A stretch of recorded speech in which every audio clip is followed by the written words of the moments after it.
Roberto, it's always interesting to see how a team bounce back from defeat. You're first as Everton manager. How do you react when you've been in charge of a team that loses?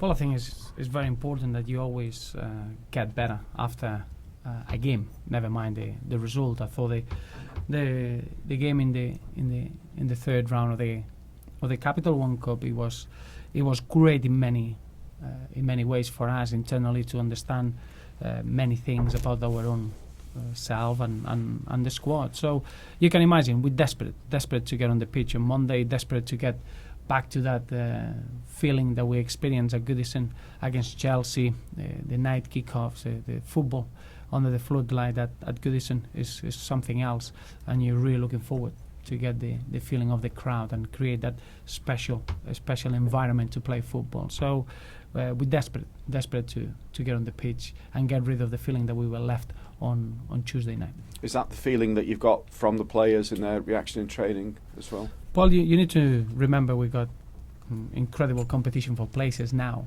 It's a joy to be at work every day with players with tremendous standards and everyone fighting to help the team. So when there is a little bit of a setback in the result, not in the performance, because I thought we were magnificent in our attacking play to create the amount of chances that we created on Tuesday night is a real positive.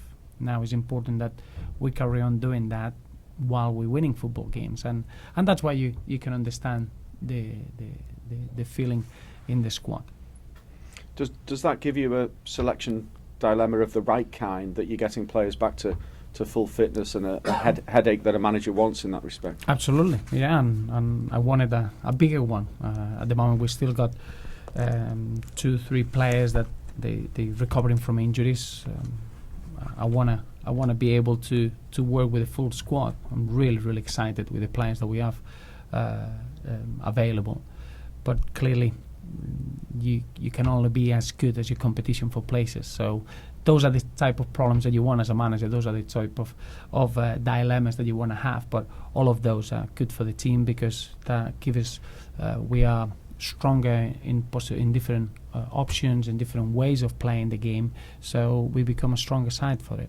So how are some of those injured players that missed out on Tuesday, the likes of Stephen Pienaar, Leon Osman and Aruna Kone as well? Yes, Aruna Kone and Leon Osman, they progressed really well. I think better than we expected. So it wouldn't be a surprise if they are available. Darren Gibson came through the game really well on Tuesday, and he finished over an hour of football, which I think it was the most optimistic case. The only two that we are a little bit concerned still, Antolin Alcaraz and Stephen Pienaar, but Stevie, you can never rule them out. He's such a fit boy that maybe over the next 2 sessions he could become available for the squad. But Antolin will be definitely out. But those are the positive in general. They're very positive in the players recovering and trying to get back and being available. What have you made of Newcastle this season? Their season seemed to start with some discontentment up on Tyneside, and they, of course, have got to react as well to a defeat that they had against Hull at the weekend. So that in itself makes it more difficult for you, I suppose. Well, they are. I really value the quality of that squad. I know that there's been a lot of talk that maybe the lack of activity in the transfer window or in the later stage of the transfer window, it can be perceived as a negative. I don't see it as a negative at all. This squad is very well balanced. I think they got a terrific talent, a terrific threat going forward. Very competitive. I think they've been together now for a long time. The major signings were made in January, so I do see a very stable squad. If you take away the Man City game, which was the opening game of the season for them, which probably was one of those games at the right time for different reasons, this squad is as strong as you're going to find. Really well balanced in terms of the experience and the attacking threat that they have.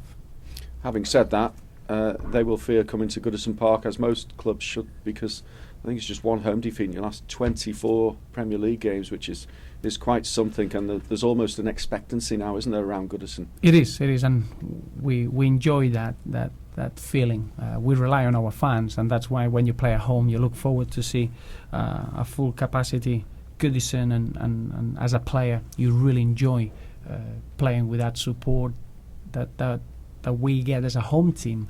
I did feel that the second half against Chelsea was a real advantage to play in front of our fans, and we want to replicate that, and we're going to rely on our fans in every home fixture, and they really make the difference. As you well mentioned, if you look all the results that we had last season at home, they're quite impressive, and that goes down to the chemistry between the players and the fans, and that's quite unique, and that's something that everyone looks forward to be involved on Monday.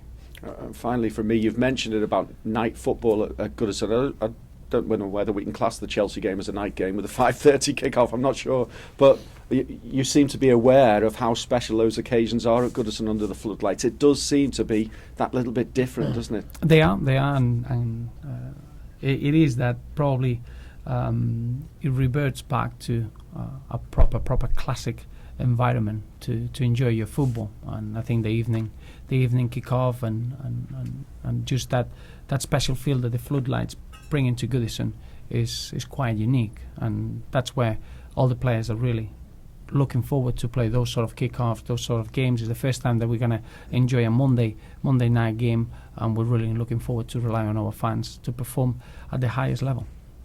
Thanks, Roberto. A couple, if I may. Antolin, how is he? Because obviously it's been a few weeks now for him. Yeah, well, he had a little bit of a setback, and I think now we found that we're gonna take a little bit longer. We expect Antolin to be back probably this week, but in training he had a little bit of a setback, and now we're gonna be probably delayed another 3 to 4 weeks. But I'm pleased, because I do think that that's gonna give him the perfect way of performing this season. So we need to be in a way understand the frustration that we have that we have now, but we're gonna have an Antolin fully fit and ready for the final 2/3 of the competition, and that really excites me. It's been a little bit frustrating and disappointing for Antolin. He hasn't been able to be fully fit. He's been catching up, and now we feel that he'll be ready in the best part of 4 weeks. Because I would imagine the first thing, if you go to a new club, you want to make an instant impression. He's not had that chance, has he? No, and nothing is more frustrating than injuries. I think as a player you can cope with any sort of disappointment. If you're not in the team, if you're not performing well, I think there is always that opportunity to go out and train the next morning. When you are a little bit out of that day-to-day work in the dressing room, you just don't feel like a footballer, and that can be quite difficult. And as you well mentioned, when you arrive into a new club, you want to have that feeling of being able to compete and show what you can do. But Antolin is a fighter, is a leader. He's been through many situations, and we are excited to see the best of Antolin in the next 4 weeks, which I do feel that now we're going to be able to do it. What was it? What was the setback? It's just the groin. He felt his groin in one of the training sessions, and probably he's had a few problems in those areas. Sometimes the hips, they get the balance of both groins, and obviously he had a problem last season with one of those, and now is the other side. So we need to be excited about seeing Antolin fully fit and ready to perform, and not been catching up all the time as it's been this pre-season. So frustration from one side, but I think we're starting to see the light at the end of the tunnel, and a real excitement for Antolin after this 4 weeks period. That is what we need to get him fully fit and ready. If selected, it's a landmark for Gareth Barry. He would become just the 10th player in the Barclays Premier League to have made 500 appearances. It's some record, isn't it? It is. I don't think there are many more significant records than that. I think it represents his professionalism, the way he looks after himself as a professional, the way he sees the game, and the experience that he brings into any side that is going to have that. So if you add the over 50 appearances that he had for England so far, I just see that is such a great moment in his career to affect players around him, and we all very excited to see him at Goodison with that opportunity. And just finally, Ross Barkley, he's 3 yellow cards in the last 4 games in the Premier League now. Is that a problem, or is that something that you can't really take out of his game, because I guess that's partly what makes him? Well, no. I think it's a bit.